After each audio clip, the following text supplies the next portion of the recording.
All right, welcome back to the channel. So this week we're going to talk about viscosity and thinning with the Apollo 7700. Let's get to it.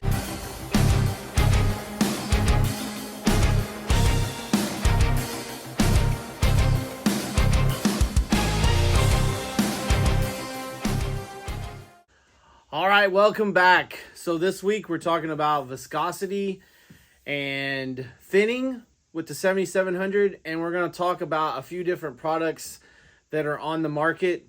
And in general, what you want to do is you want to use whatever is recommended for your particular coating company. So all these coating companies generally have reducers or thinners for water base. Now, I will tell you up front that I feel like this is an area of the industry that I would like to see improved on with the manufacturers. And I understand after playing with a lot of these why a lot of companies don't really like you messing with the thinners, because there's a lot of crazy stuff that can happen and a lot that can go wrong. But in general, the ones that are out there that are available are mostly water. A lot of companies want you to use some type of distilled water so that you don't have some kind of weird reaction. Butyl cell is a big one.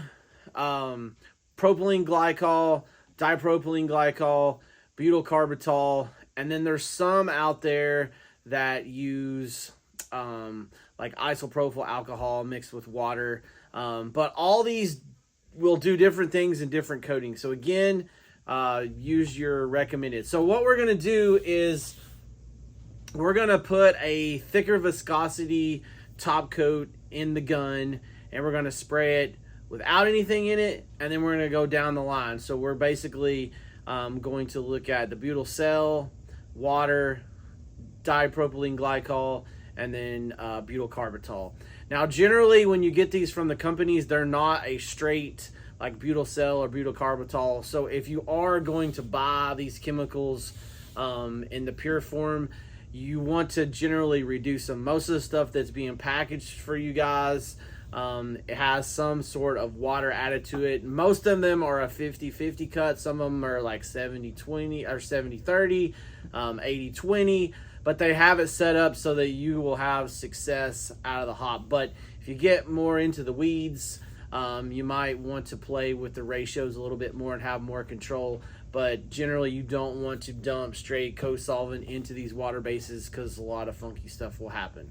So with that being said, let's get to the test. Okay, so here's what I want to show you what I did. You're going to see different numbers on here.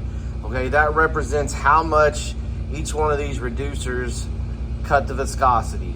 What I did, I came over here to my scale. I put my cup on there, cleared out, poured my material in there so to make sure that this was super accurate. You can see the water was 3 minutes and 17 seconds. The Envirolac reducer, which was 114. And then I had one that was a mix of 50-50 butyl cell and water. And then I think this is a 80-20 with butyl carbitol in it mixed with water. So what I want to do is spray each one of these coatings. I'm going to spray this coating with nothing in it, 10% water, 10% with the Envirolac, the butyl cell, and the butyl carbitol. And you can see how these different reducers will affect your viscosity and your atomization. Okay, I got my gun set up. Now I'm going to be using 2.0 through this whole thing because this is a pretty thick coating and I want the best flow rate I can from the start. Now obviously I can adjust that and I can adjust my cap. The reason I'm going with this cap is because I want to try to fit all of these on one piece of paper so that I can show you guys the difference between them. If I do it with the B cap, it's going to be too wide and it's going to fill up the paper in like 2 passes. So kind of be watching. I'm going to try to keep the needle nozzle the same, but I'm probably going to have to adjust it some as we go down to try to keep my pattern close. But I'm going to try to keep it the same so you can see what happens as our flow rate increases. As the viscosity drops, your width of your fan pattern is going to increase.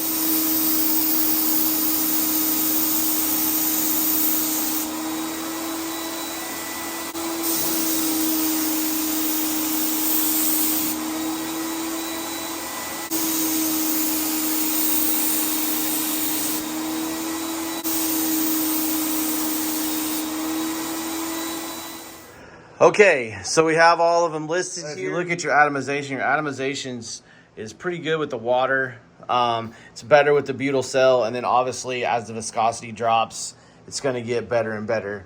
Now, one caveat to this is you have to be careful. You know, we're doing this on a piece of paper. When you actually go to spray a door, you have to weigh the factors in and out. So I personally kind of like these two options because it's in the middle. It's a little bit stronger than the water. You get a little bit better flow out. The one thing I will caution you though with the butyl cell is that sometimes it will clump up certain coatings. So you really want to stick with whatever your manufacturer is recommending, because usually whatever co-solvent that they're telling you to add, they already have in the coating. And so you don't have some of these issues. And we'll go back and I'll give you my final thoughts. Wrap it up, my final thoughts on this.